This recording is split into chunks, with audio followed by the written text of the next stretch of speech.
Welcome, friends. I'm glad you could be with us for the Wednesday meditation and talk.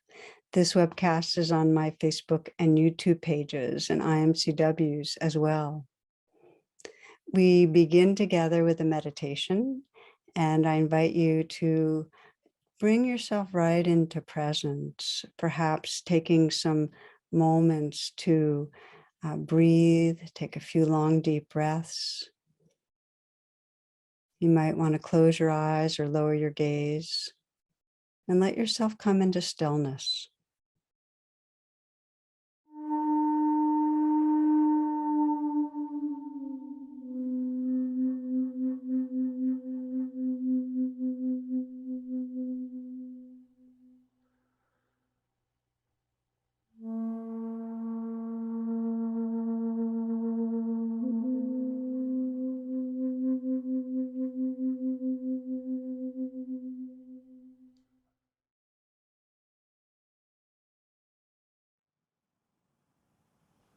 Sit in a way that allows you to be alert and relaxed. So you're upright as well as possible. And yet you might scan through your body and see what can let go just a little bit right now.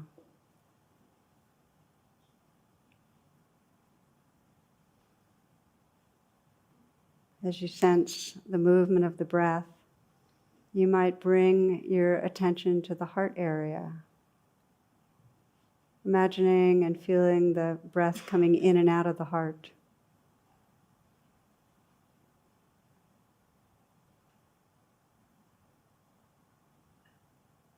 And taking a moment to reflect on what brings you here, what brings you to practice meditation right at this moment, this time in your life.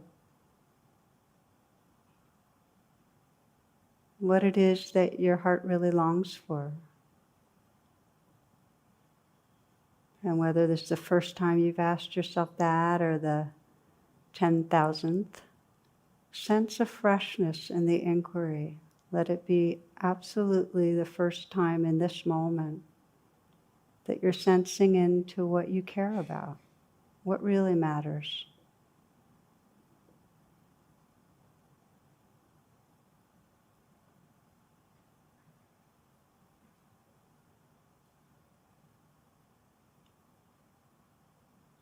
Aware of the movement of the breath. You might lengthen the in-breath some, so it's nice, full, deep in-breath. And then a slow out-breath, feeling the sensations as they leave through the nostrils. Breathing in a nice, full, deep in-breath.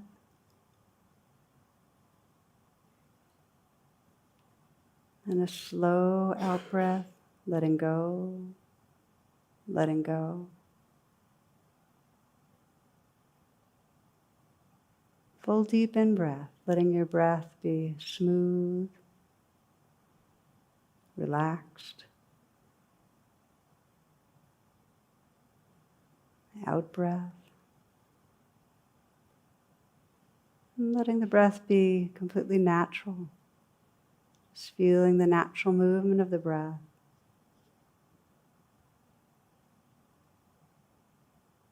Awakening awareness by letting our attention fully inhabit our bodies.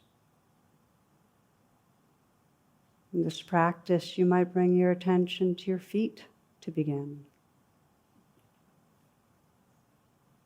Sense the possibility of entering your feet, bringing your awareness and attention completely inside your feet, as if you're living within your feet. Feeling from the inside out, the tingling, the vibrating, the space that's there.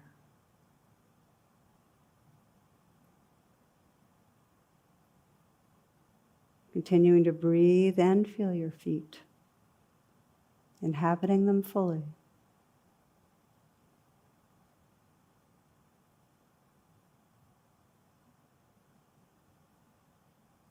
Begin to sense that you're feeling from the inside out your ankles and lower legs.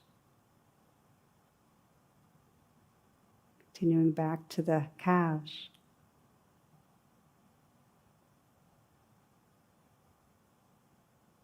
Feeling the volume of the ankles and the lower legs.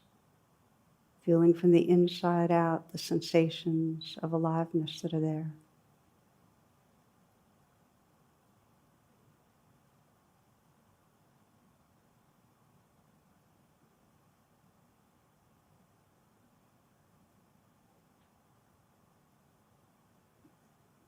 Aware of the knees and sense that you can fill the knees with awareness, inhabiting the knees.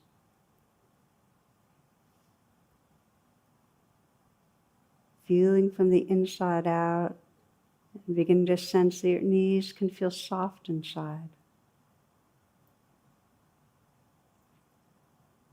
Sensing the space, vibration in the knees, inside both knees. See if you can balance your awareness, sensing the space inside both knees at the same time.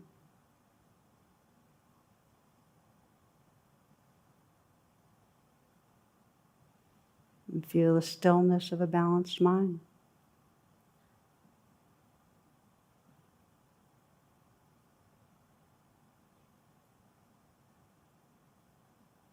Letting the awareness fill the thighs all the way, fronts, the backs, the volume of the thighs.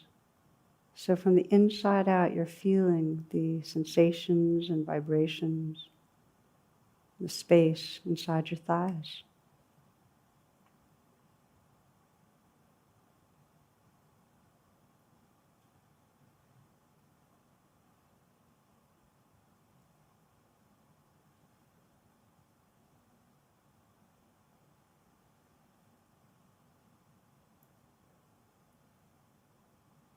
See if you can feel the inner space of your thighs, your upper thighs, and the inner space of your lower torso at the same time.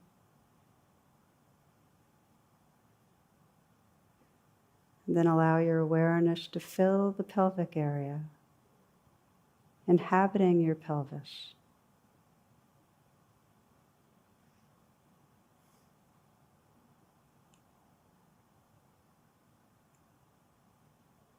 Let your awareness, your full attention settle within the pelvic region.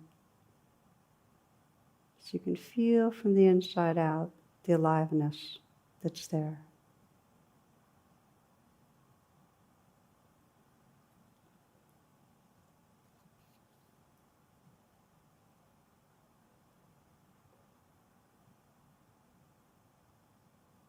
Moving up the body, see if you can inhabit the midsection, the area between your ribs and your pelvic region, including the solar plexus under your ribs. See if you can inhabit this whole area,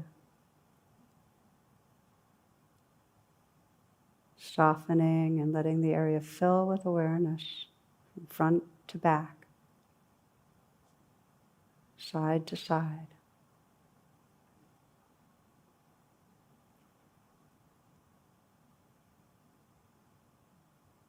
And can you experience yourself living fully inside this midsection area, really inhabiting the region?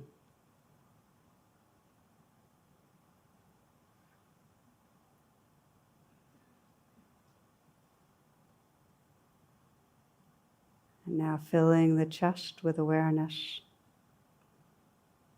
inhabiting your chest, all the way through to your upper back, out to the sides.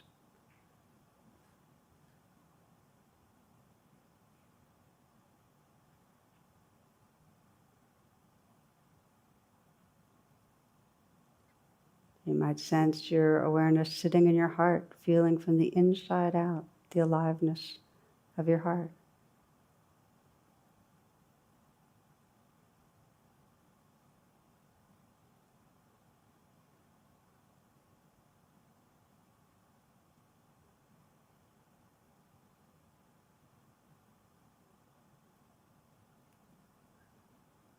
Notice what happens when you bring your awareness inside your shoulders,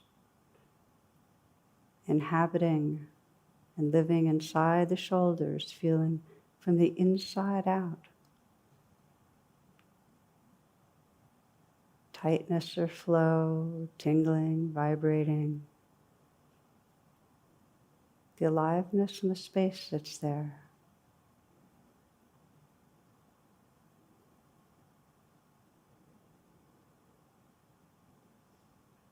See if you can balance your awareness of the space inside both shoulders, experiencing them simultaneously.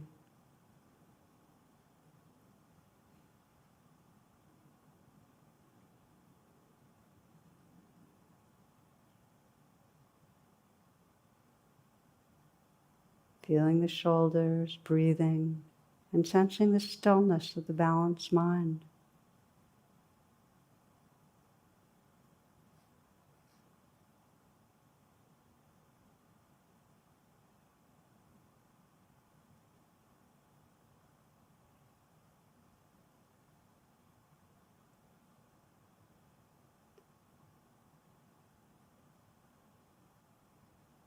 Feeling the length and the volume of your arms. Letting your awareness fill your arms, feeling the tingling and the vibrating, the aliveness there.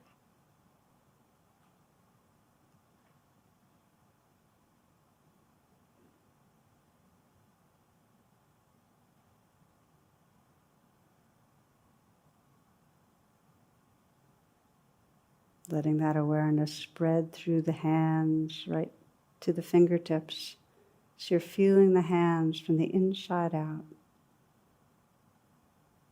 Softening, receptive to the tingling, the vibrating, the space and aliveness inside the hands.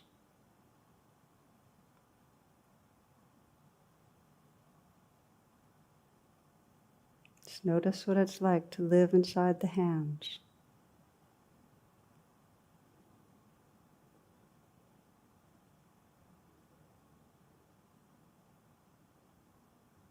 You might imagine the throat filling the neck and allowing your full awareness to fill the cylinder of your neck, inhabiting your neck from the inside out.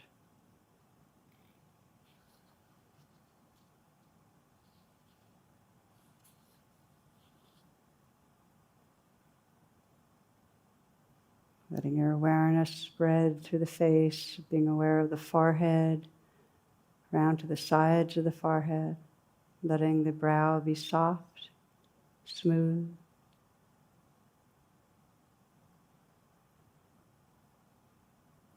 Inhabiting the eyes, your closed eyes, and letting them soften so they feel continuous with the rest of your face.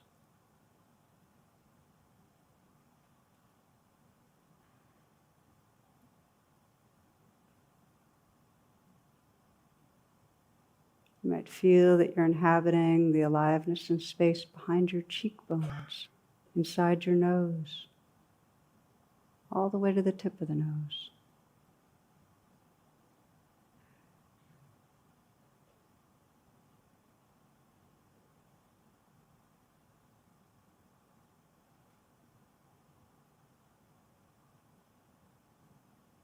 And feel that you're inside the mouth, inhabiting jaw, mouth, the lips, the chin.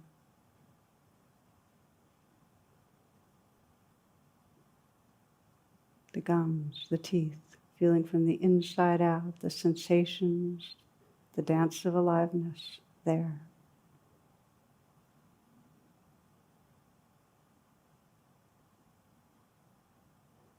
And then widening to inhabit your whole face. You experience yourself living within your whole face.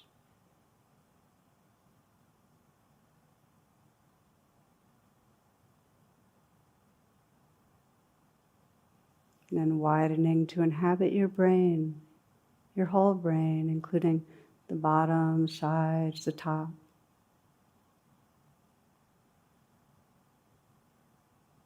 Living from the inside out, inside your whole brain.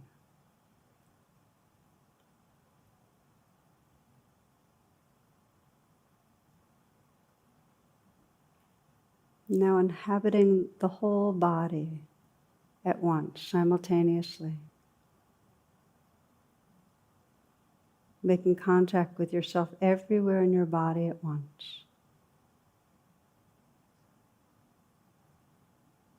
And what's it like to experience yourself living within your whole body and breathing?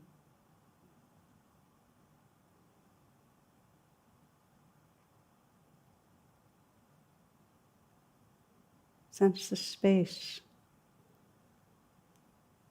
that's taken when you're living within your whole body, the space that's here. Let yourself relax with the aliveness in your whole body, at home, within your body.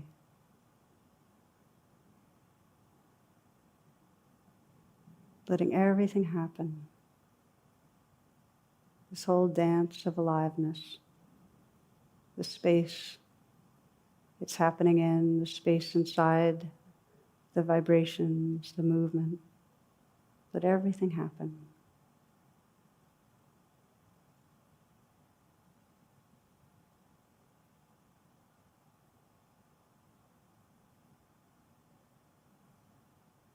And sense now the space outside your body, the space in the room.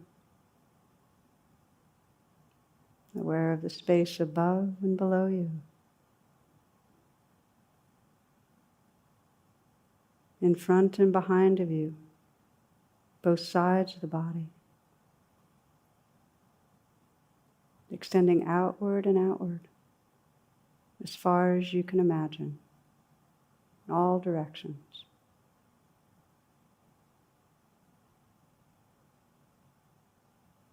And then feel that the space inside your body and outside your body is the same continuous space.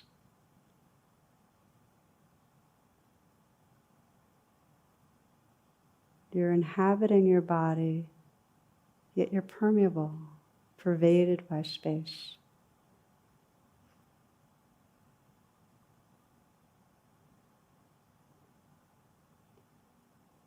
You might sense, if you can, that you are the space. The space that's interior to all sensations, that holds all sensations.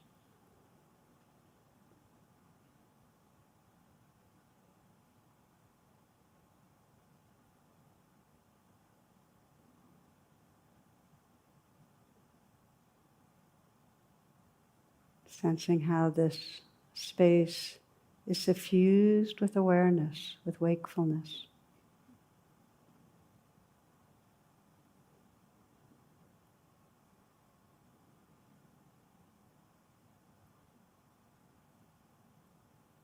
Being this awake, aware space.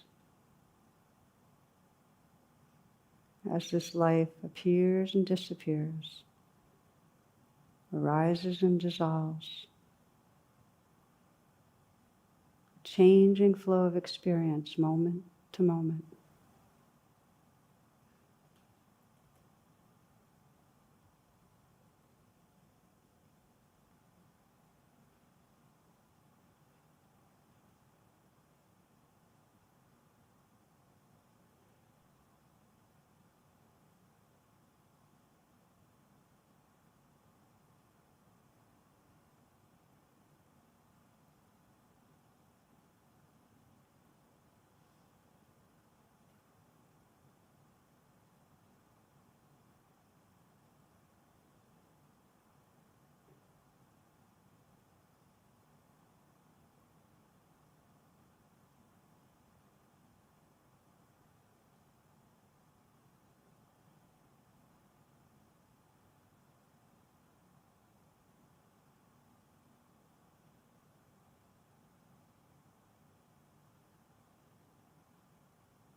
inhabiting the body, feeling the whole body all at once,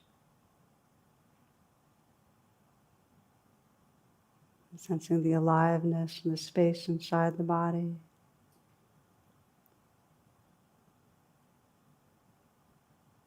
The space that extends in all directions around you.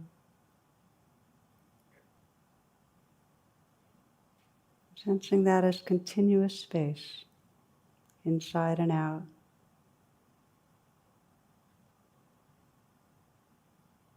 Continuous space, suffused with the light of awareness.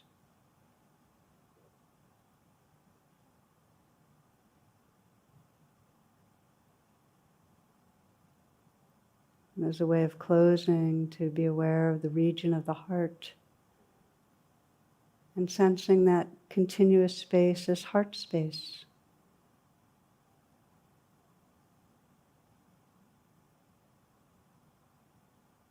The space of awareness that is filled with that tenderness that knows all of this living world as part of this heart.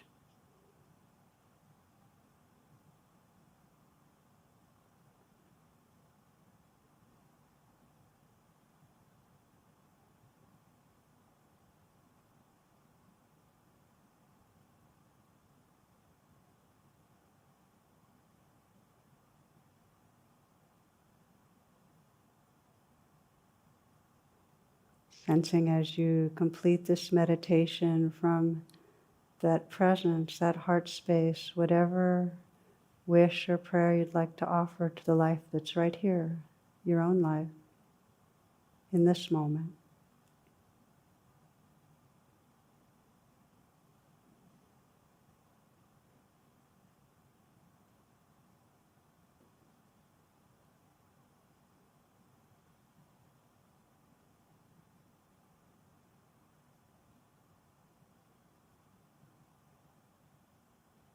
And sensing the heart space that's here as vast and inclusive, including all beings, and sensing your prayer for all beings.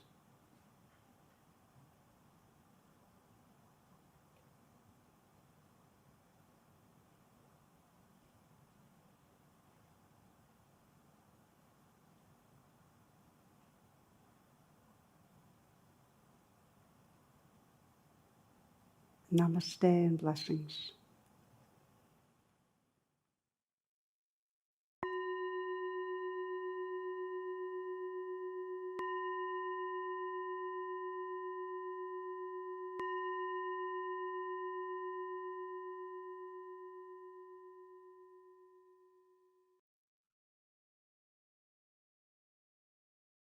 As we transition from a formal meditation into informal presence, you might want to move around a bit, perhaps stand, get some water. As you do, I'm going to make a few announcements for this upcoming week. I invite you to check my website, tarabrach.com, for virtual offerings, and check imcw.org for the live stream offerings made available by our local DC area teachers. The affinity groups for this coming week are women, vegan, Black, Indigenous, and people of color, mighty real, Asian and Pacific Islanders, living mindfully with illness together, and the LGBTQIA sit. I'd like to remind you, if you are interested, to stay after the talk and join the mindful dialogue. And the call-in information is tarabrach.com/class. Finally, very much appreciate whatever you can offer by way of donation. If you can offer $10, that's great. But whatever you give, please know that we really appreciate it. It really does make a difference. Okay, friends, we'll take a few moments of silence and then move into this week's talk.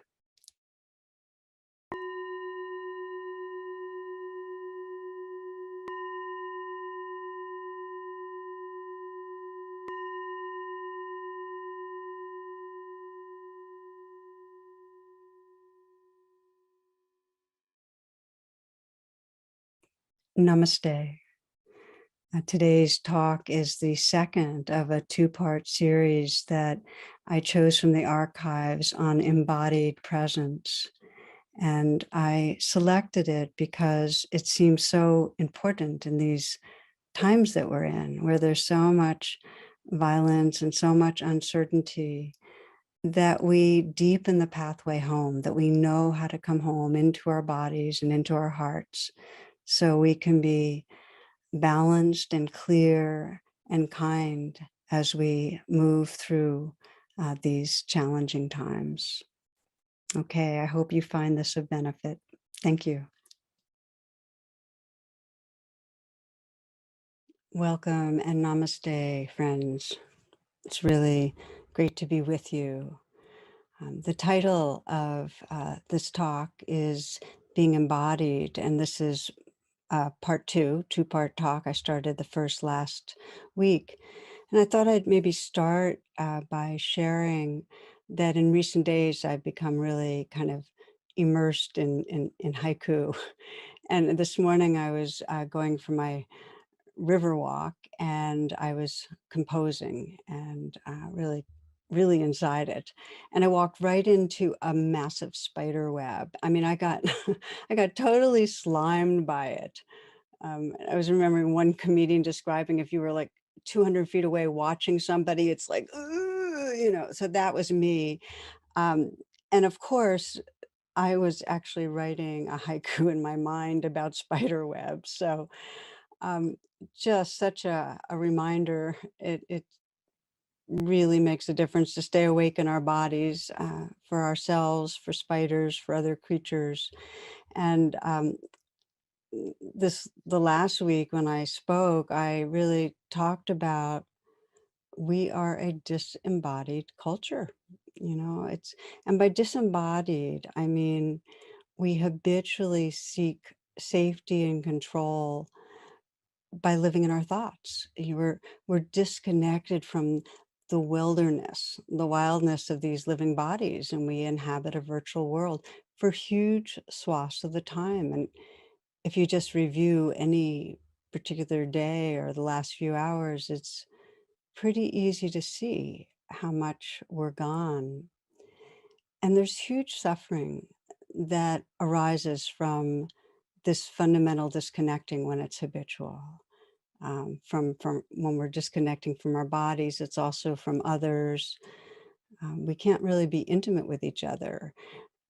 We consider the world more as an object and our body as an object to kind of operate upon, but there's not a real sense of communion or connection. And that actually leads to feeling like we can violate others because they seem unreal, especially when they're at a distance, and it leads to destroying our living earth. So huge suffering. And one of the initial insights of mindfulness practice is just realizing how much we leave, how much we're leaving presence and lost in worrying and planning and figuring out things. And it even leaks into all of our spiritual life. There's a story I've always loved about a novice who is talking to a Zen master, and he asks the Zen master, well, what happens after we die? And the Zen master said, I don't know. And this was really upsetting to the novice. He said, I thought you were a Zen monk.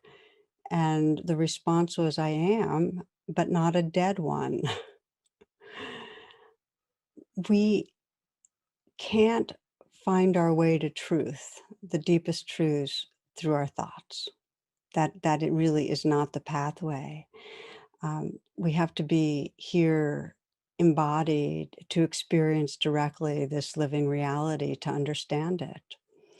So the challenge in this invitation here to become more embodied is that it can be very difficult actually inhabiting the wilderness, really being with the rawness of feelings, whether they're sensations or emotions, we feel them in the body.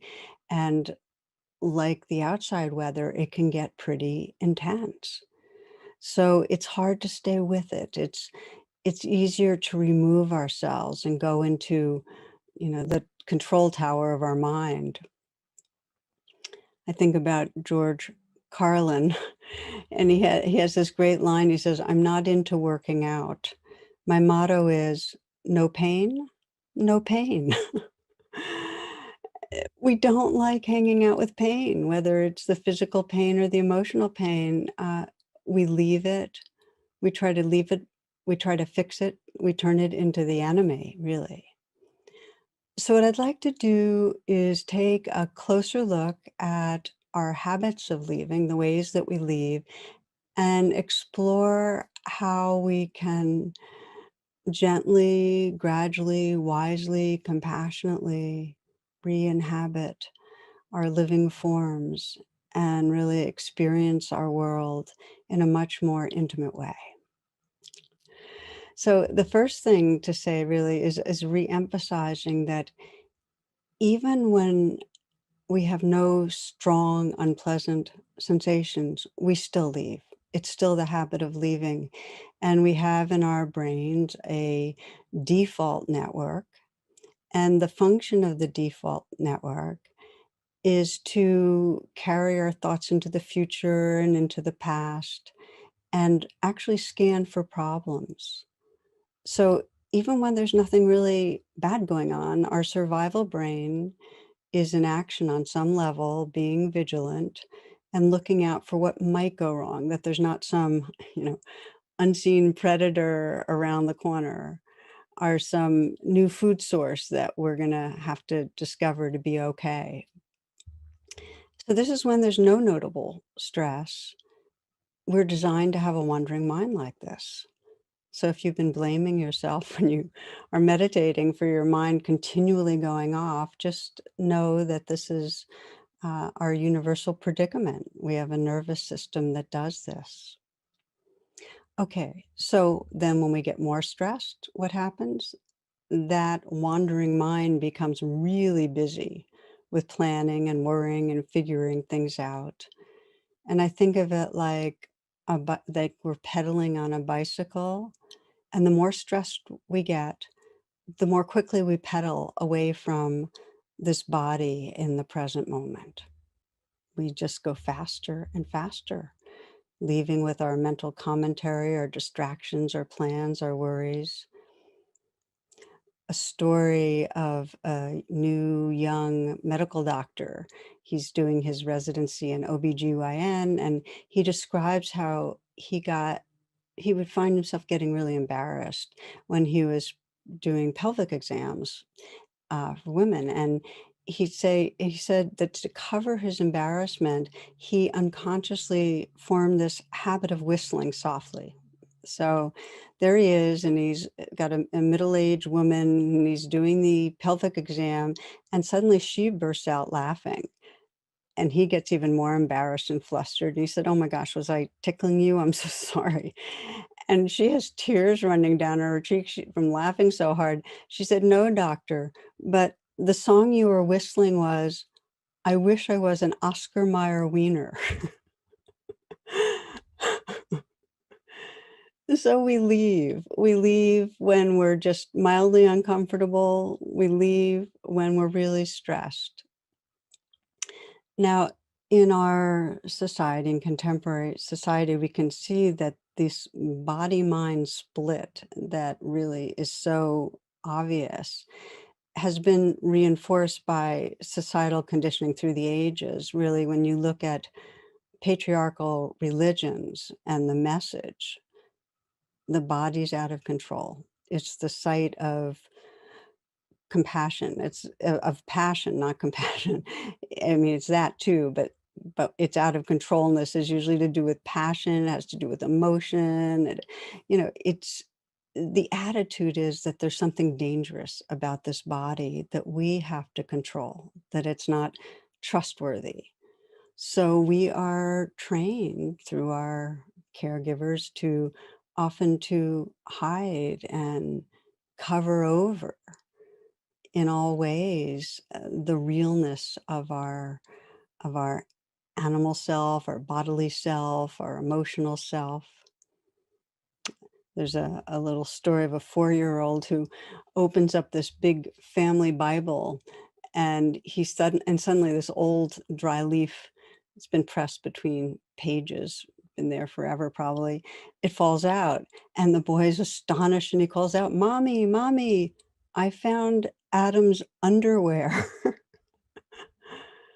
So here we are, we have religions that really encourage us to transcend the body. The idea of spiritual purity is that we're above our animal body, which of course leads to shame about who we are and disconnection. Some of you might remember Mary Oliver's really famous line. It's in the poem Wild Geese.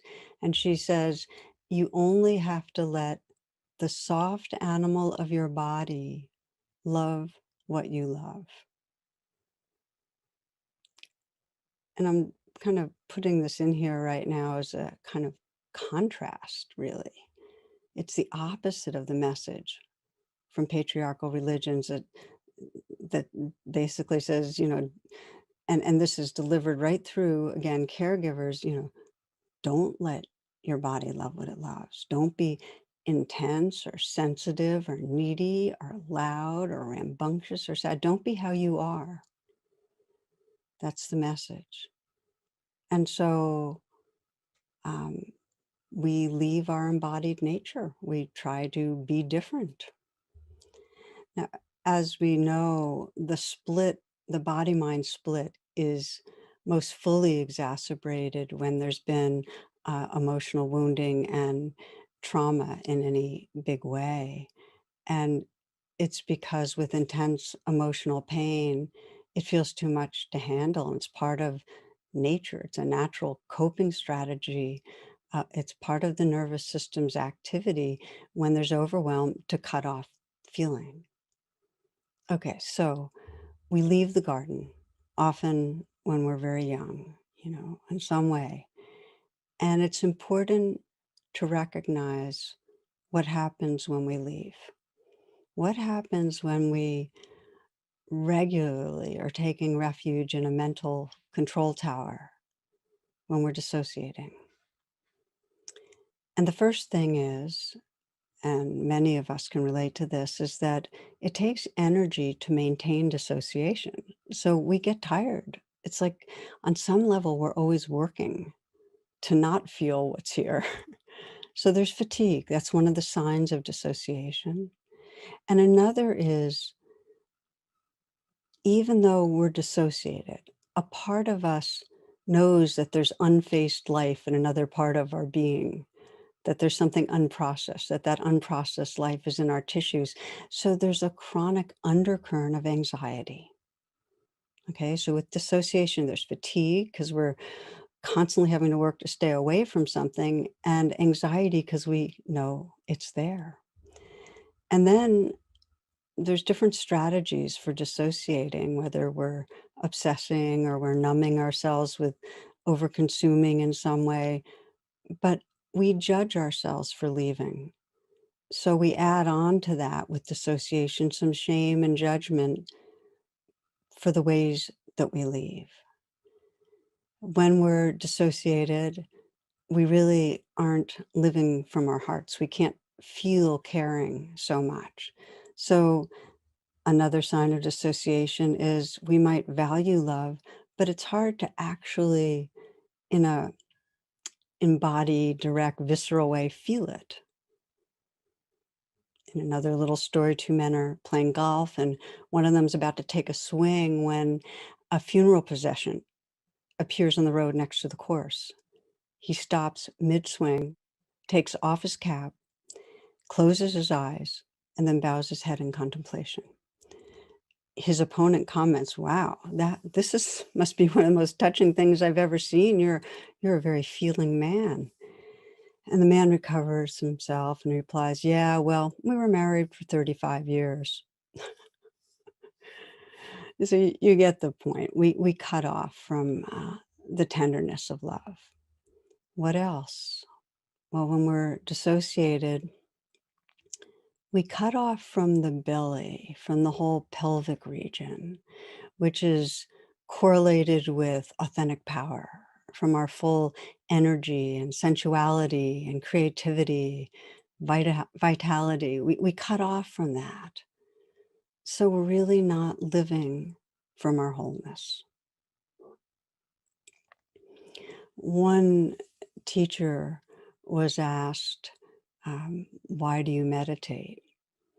And his response was, so I'll see the tiny purple flowers by the side of the road as I walk into town each day.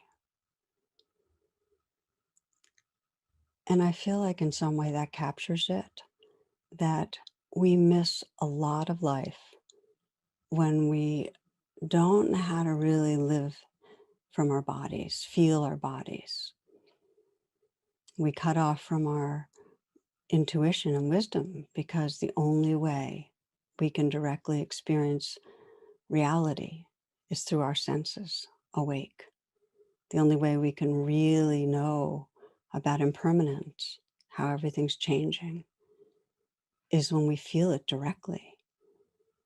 The only way that we can really sense into the selflessness of experience is when we get quiet enough and just feel in our bodies and discover that there's no centralized self behind the curtains directing things. How do we return? How do we come back? So this is pretty much the rest of our exploration together really is, how do we come back home? And in the last week's class, I talked about how one way of practicing is when in our daily life, when we notice, okay, I'm in trance, and we do notice it. Okay, I've been obsessing for a while on such and such, or I've been lost in judgment, you know, to interrupt when we can. And just even for a few moments, maybe 3 breaths, come back, feel what's here with kindness. And the trick is to do many pauses through the day. And that begins to wake us up from the thickness of a virtual reality. Sri Nisargadatta puts it that the net is full of holes. We begin to sense that. You might just pause right now. You've been listening. Words bring up images and thoughts. Just see what happens if you come back fully here. Listening to sounds, listening to and feeling the body, and maybe letting go a little in places that there's been a kind of clenching or tightness. You can start fresh in any moment, just coming back, being here. So that's one way that we explored it last week. And the other was in a daily practice. Learning to do the body scan is so powerful. In fact, most meditations that I lead have some of a body scan where we're moving through the body and reawakening, remembering, reconnecting with the sensations through our body so that we can feel from the inside out. And it's an essential skill, because if we can feel our body, then we can notice when we've gone off in thoughts and have a way to come back. And that is the essential movement of a meditation that awakens and frees us, is that we're moving from virtual to reality. And we're getting the knack of noticing, oh, that's a thought. What's it like to be in this living moment? And most of our thoughts are often rather limiting thoughts. The poet Rumi says, step out of the tangle of fear thinking, flow down and down into ever widening rings of being. Okay, so this is the centerpiece of practice. We do the body scan and we just practice coming back again and again to our senses, recognizing the thought, knowing the difference between a thought and this vivid, mysterious presence, this here-ness. There's a way I love to just touch into this. You might try it right now. And that is to put your hand out. I'm putting my hand out and look at it and just remind yourself of anything you've ever thought about your hand, whether you like it, whether you're seeing age spots like I am and wrinkles and crinkles, or whether you like or don't like the shape of your fingers, tapering or too thick or whatever, your nails, your palms, how they look and feel and have served you or not served you through this life. And then you might close your eyes and have your palms still up, your hands still up, and just slowly move the hand and arm in front of the body, perhaps moving it a foot to the left and a foot to the right, and begin to feel fully from the inside out the sensations that are here, the tingling, the vibrating, heat or cool. And you might keep the hand up, but just stop the moving and even more fully feel from the inside out, inside the fingers, the space between the palms, the outside of the hands, just to feel. And notice the difference between the direct experience right now, this field of sensation, and any idea or concept of hand.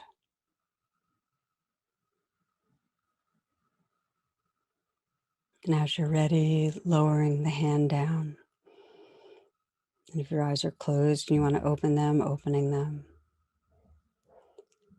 Pema Chodron says, this very body that we have, that's sitting right here, right now, with its aches and its pleasures, is exactly what we need to be fully human, fully awake, and fully alive.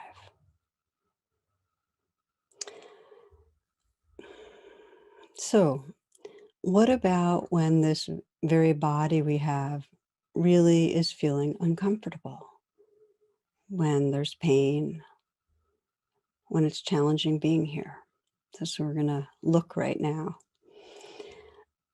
Last week during our satsang, actually 2 weeks ago, one of the men who spoke was 80 years plus a little. He had had decades of spiritual practice with the Sufis, many experiences of rapture, of oneness, of confidence in the path. And now he described how his body's failing and there's physical pain and he can't access the good feelings, the spiritual connection. And it's brought up really deep doubt and a lot of suffering. And it points so much to, and I think so many of us can feel that when our body feels good, it's much easier to feel expansive and open and have a sense of well-being. And so the question is, what helps us on the spiritual path when we're barraged by unpleasant sensations? And if you're listening, you are a human being experiencing a human body that's inevitably going to have bouts of sickness and pain. And if for you presence or spiritual realization or well-being depends on being young and fit and pain-free, um, it's it means it's all going to go away when the body starts deteriorating. So this has been a really ongoing personal inquiry for me. I've spoken a lot about uh, 10, 15 years ago, the period when I was really sick, lost a lot of mobility and was in chronic and sometimes acute pain. And I've recovered a whole lot of mobility and I'm much better. And, I'm 68 and still have chronic and sometimes acute pain. And I have a connective tissue disorder. It's genetic that, you know, makes a lot of joints ache. I'm arthritic, a lot of parts of my structure are cranky. Some mornings I wake up to meditate and I'm sitting with a lot of unpleasantness. So it becomes a real inquiry of how to have unpleasantness and still find my way to a presence that can feel that is connected, has well-being, open-heartedness. A friend commented recently that it would be fine if she knew, okay, I have this bad elbow, and every day I'm going to always have this, and there's pain there. But to wake up every day and have different, unexpected new pains that we can't predict, that's hard. And it's also a part of aging for many of us that if it's not one thing, it's another, and we can't predict. So how do we live with that? And this was really the Buddha's inquiry, how to, given this impermanent life, how do we find peace and freedom in the midst? So there is a kind of faux equation that is useful conceptually for this. And it's that pain times resistance equals suffering. And when you think of it, what normally happens with pain? Well, if we observe that when there's unpleasantness in the body, there's a tensing against it. And it's not just the body tensing, the mind tenses against it with the ideas that I don't like this, there's something wrong, I want to get rid of this. And for most of us, this emotional pain, this mental pain is more difficult than the physical. It's what's most asking for our attention when we talk about how do we work with pain. And I'm going to emphasize it a bit for, as part of this talk because it feels so important. I can speak personally again on this a lot. And let's say last week, a new pain in one of my shoulders. And immediately the alarm, I mean, it was not a terrible pain. It was some torquing and some soreness, some tugging, but it wasn't terrible. But immediately, what does it mean? What's happening? What if it doesn't go away? That the worst part is what if I can't keep swimming? Because swimming is my salvation. It's one of the ways I keep myself feeling good. What if I can't lift things? So a lot of fear. And again, it was the sensations themselves totally, I could be with them. But we know how it goes that you can have a headache and feel dizziness and go, "Oh my gosh, what if I have a brain tumor?" Or some stomach aches that starts getting chronic and, colon cancer. It's like so quickly. We know that we're all gonna die of something, and we so quickly go from unpleasant sensations to worst case scenario. So this, when we talk about pain times resistance, this is the resistance that most creates suffering. And of course, the flip of the equation is pain times no resistance means no suffering. So it becomes really important to look at how we can meet the physical and emotional pain that comes up with the wings of presence, we'll use rain because that brings in compassion and mindfulness so that we don't get stuck in the resistance that keeps us small, oppressed, and disconnected from our life. A story that I'll share on this that struck me, and this was a woman I met with years and years ago. Um, and the story stayed with me. She had rheumatoid arthritis, and I met her when she was in her early 60s, and she had been a dancer, taught dancing, now very limited movement and a lot of unpleasantness going on in her body.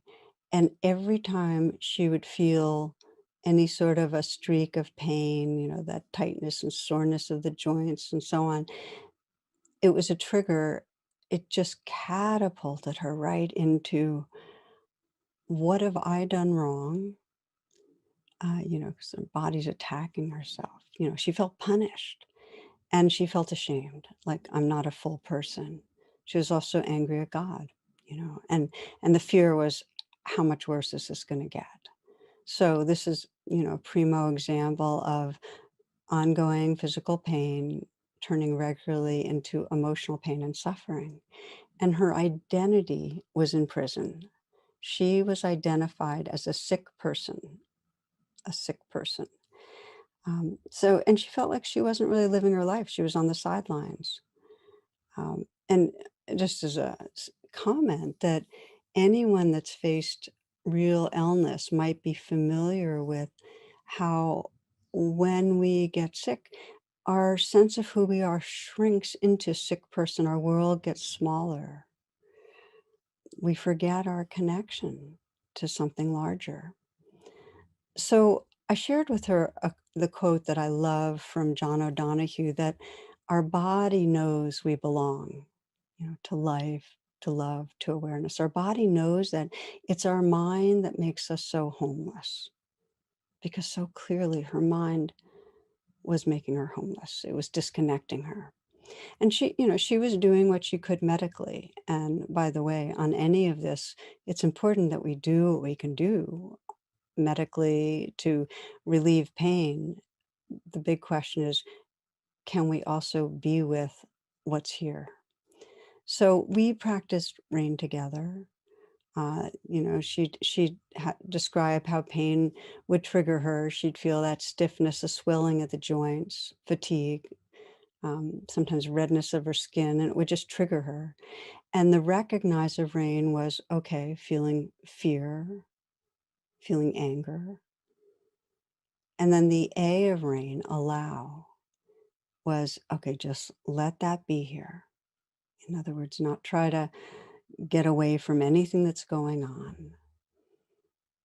The I of rain, which is investigate, she knew the belief, I'm failing. This is bad. I have a terrible future. So she could recognize those thoughts with the investigating, and then open and investigate into her body. In other words, choose some presence. And this is over time. And she could feel the fear as kind of this sore, gripping feeling in her chest, contact it. And she just started practicing breathing with it, feeling it, breathing with it. And what would happen, what came up pretty quickly, was a huge undercurrent of grief, the grief of loss. And then she knew what she needed to do for nurturing. N of rain is nurture. And as soon as she'd start grieving and feeling that loss, she'd just like the image of a parent holding a child, she would hold herself and she put two hands on her heart. And just as I'm beginning to rock, she kind of did that and would just say, I'm here and I care. I'm here and I care. And when she'd say that to herself, and she had to repeat it a number of times, it helped her to start resting more and more in the compassionate space that was holding the child. In other words, she enlarged. She was inhabiting a larger space of compassion. And the unpleasant sensations were still there, even the currents of the fear about her future. But she was just larger. There was more room. I think of that line, if you trust you're the ocean, you're not so afraid of the waves. She was more inhabiting that sea of being.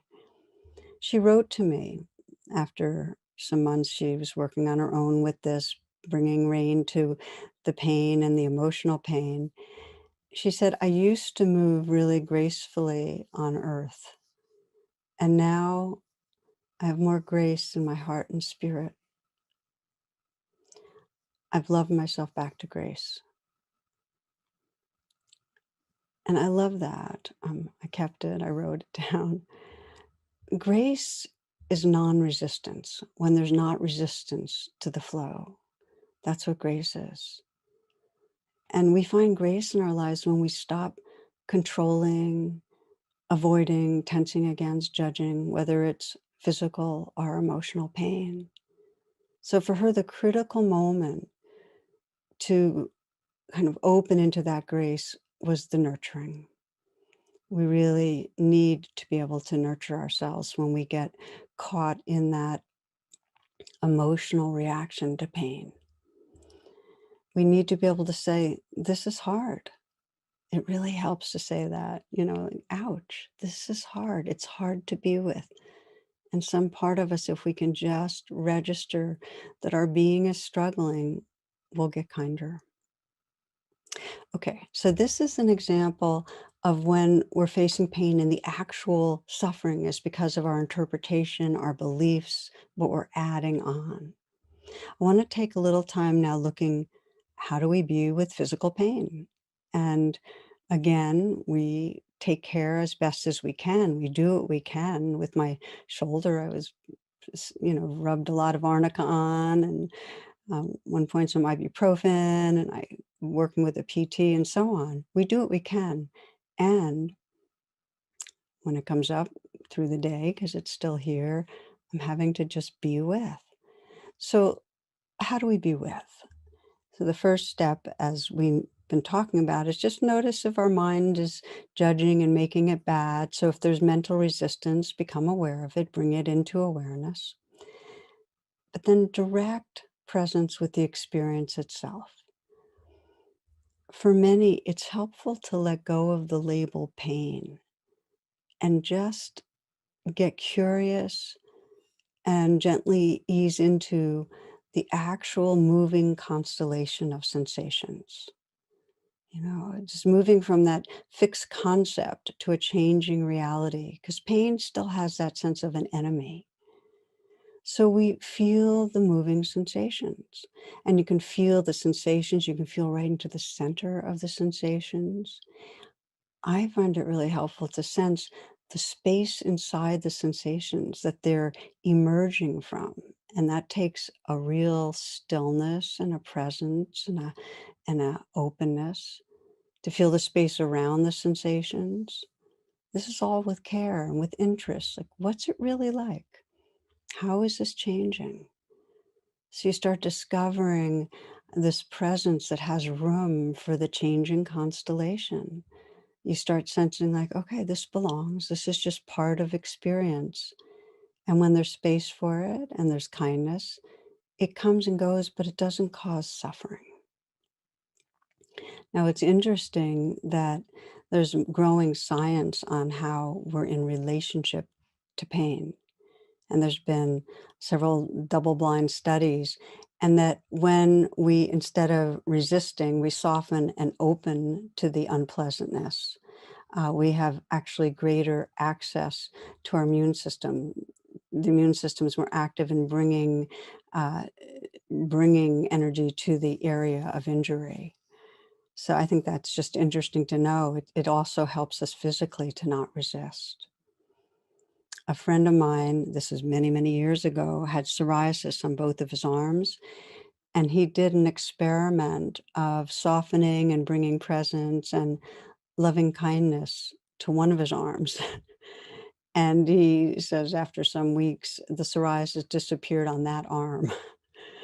Now, this is an N of one, and who knows, but I think it's an interesting story. Okay, so this is being with unpleasantness, how we just agree to it and open to it and feel into it. But then what if it's strong? What if it's throwing us off balance? What if we're getting fatigued being with it? And then it's very useful to do what's called pendulating, which is going back and forth from the difficult area to another part of your body or something else you're aware of that isn't difficult, that's neutral or pleasant. It might be a part of your body where there's no pain, like maybe your hands or your eyes or your lips. So you kind of go to that place and then rest and breathe and then come back and touch in to where it's unpleasant and then go away again. And so you find some balance of going back and forth, some more space in going back and forth. So those are two ways of working with unpleasantness when it's very tolerable or when we need a bit of a break and we want to go back and forth. I'd like to invite you just for a few moments to check it out. To, if you like to, close your eyes or let your gaze be downcast.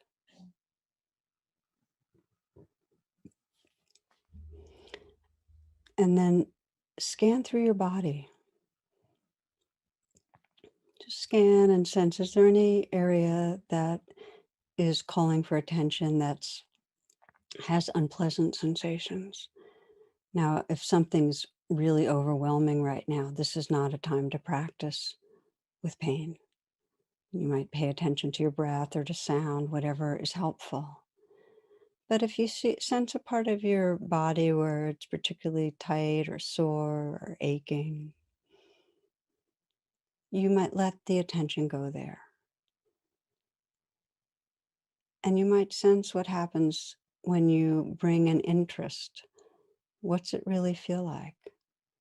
And put aside some notion of pain and just sense, okay, unpleasant sensations. And you might even name it, just say unpleasant. And then let the attention sink in some. If it helps to breathe with the area, breathe. Very gentle. So you're feeling the sensations. What are they like? Is this squeezing or twisting, heat, pressure? What does it feel like?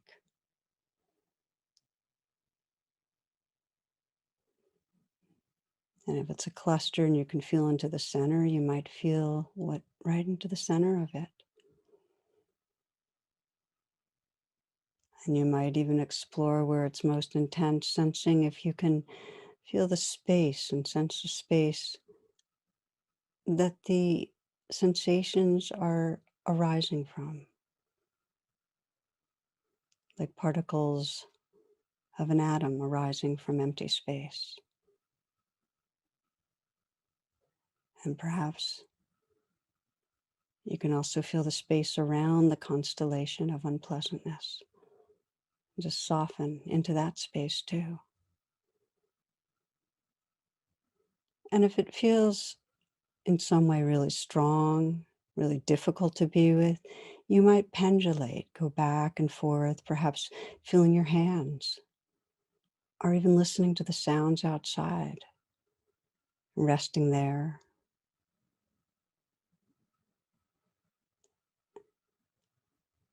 And when you're ready, just feeling in, touching into the area of unpleasantness, perhaps still aware of this other neutral or pleasant area, and then moving away again. So you widen the field. Either way, you might sense, what does it really mean to be meeting what's here without resistance, letting it belong.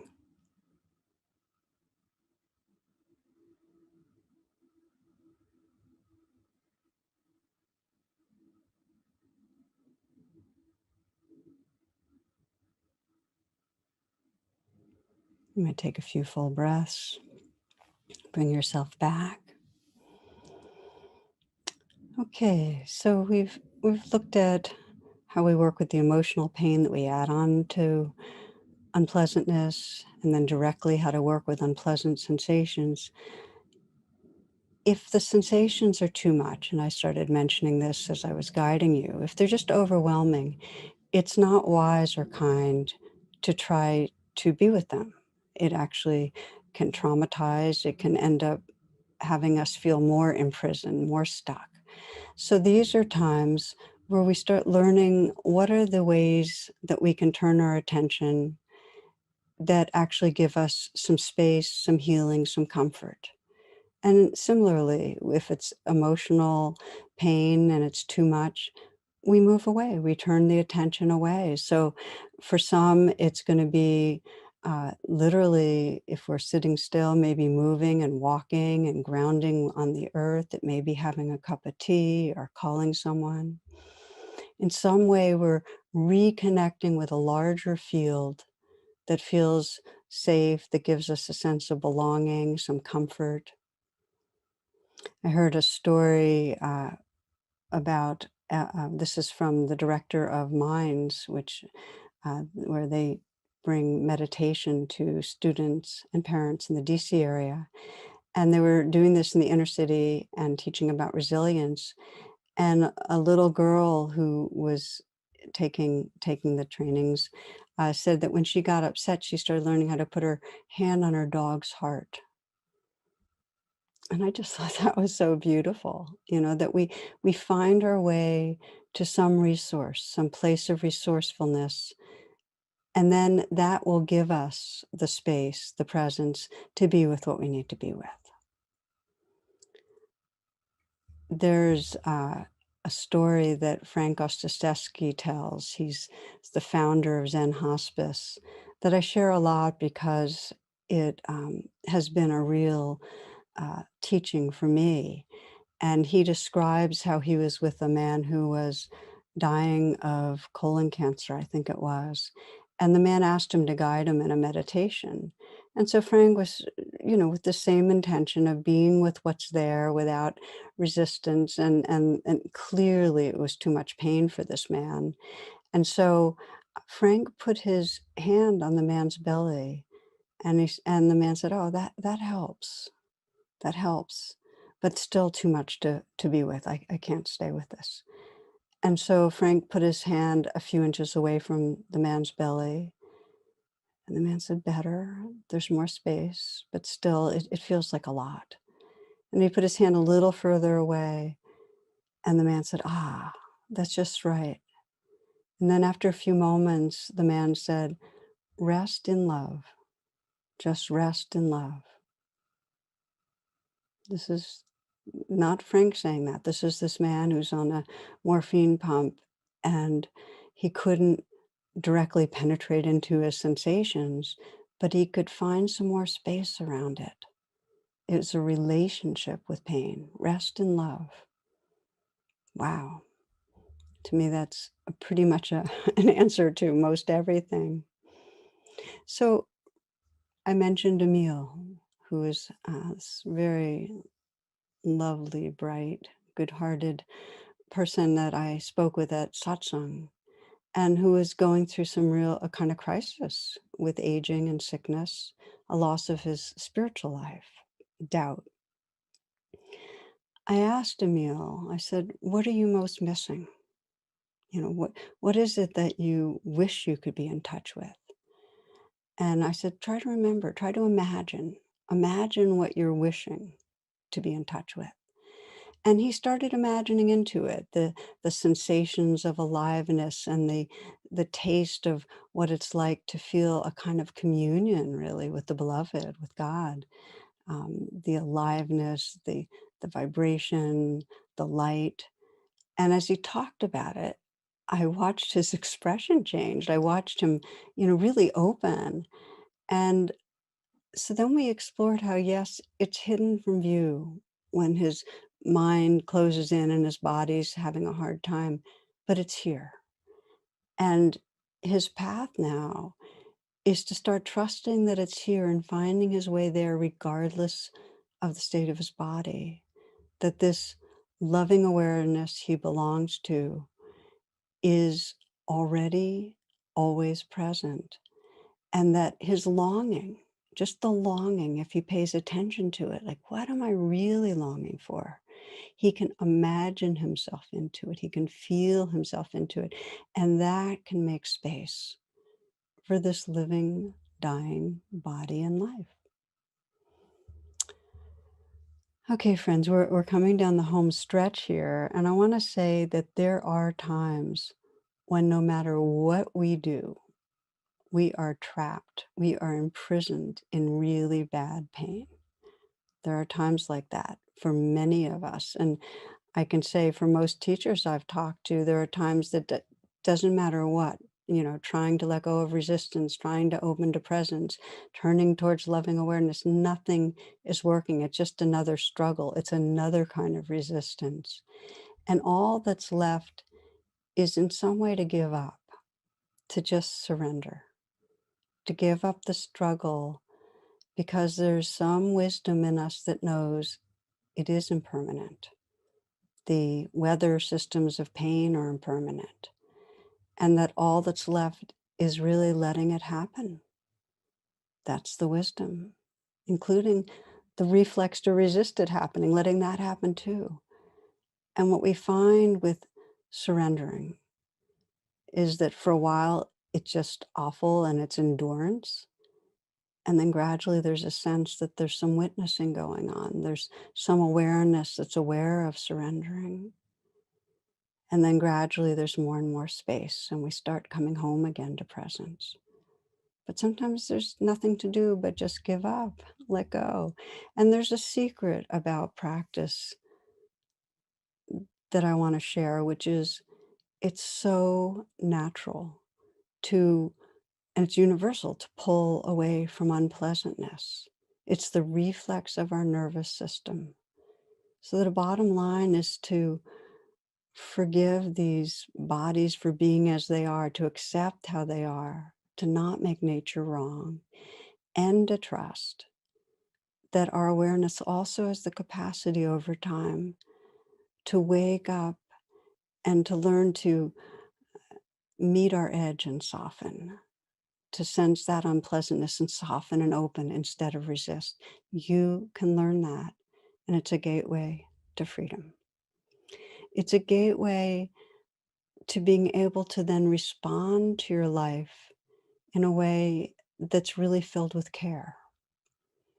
So what I'd like to do is read a poem, or this is kind of a mini essay that I share often because it serves so well. And you might again let your attention go inward and just sense that this is completely addressed to you. So come inside yourself, feel your breath, feel your body sitting here.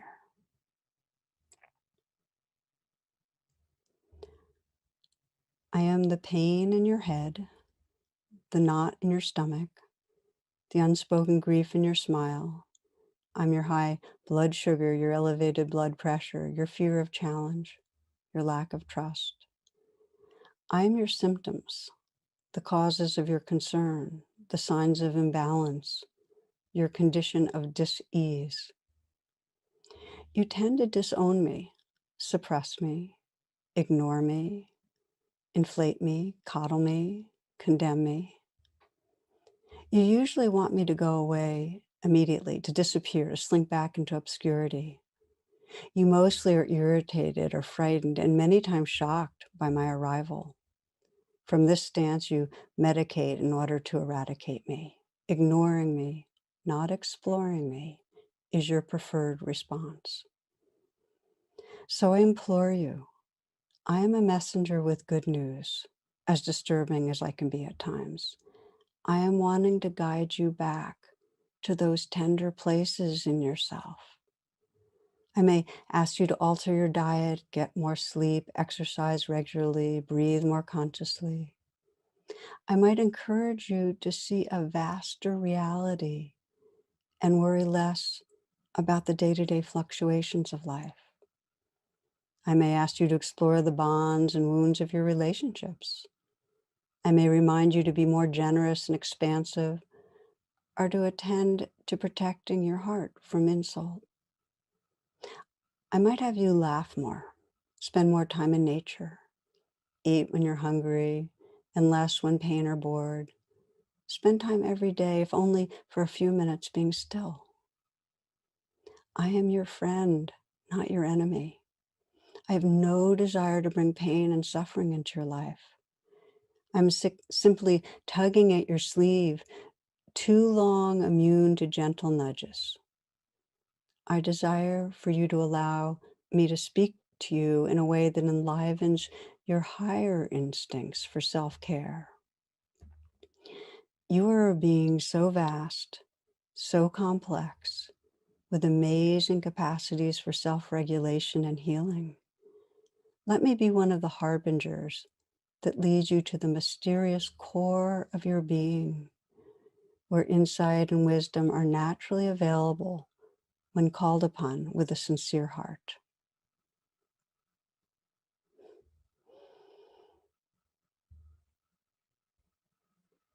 You might keep your attention inward and just sense how one of the great gifts of embodied presence, of meeting unpleasantness without resisting, is we can listen to our life and respond to our life, care for our life. And we actually have the intuition and compassion to then extend that care to others. Another gift in opening to the aliveness of body sensations is it opens us to the formless presence that's the source of our being. You might right now just feel the sensations that are here. Feel the sensations as aliveness, particles of aliveness, of energy arising from space, dissolving into space. An expression of formless essence.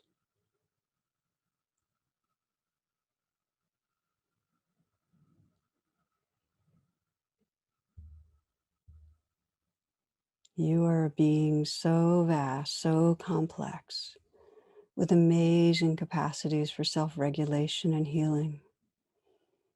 That may be one of the harbingers that lead you to the mysterious core of your being, where insight and wisdom are naturally available when called upon with a sincere heart.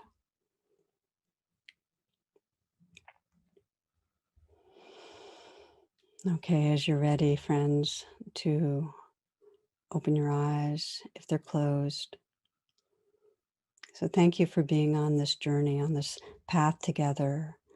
And I hope you find in the days and weeks to come that the interest and care will bring you more and more awake in these bodies and more in touch with that formless and loving spirit that really is our essence. Namaste, friends. Thank you so much for being here.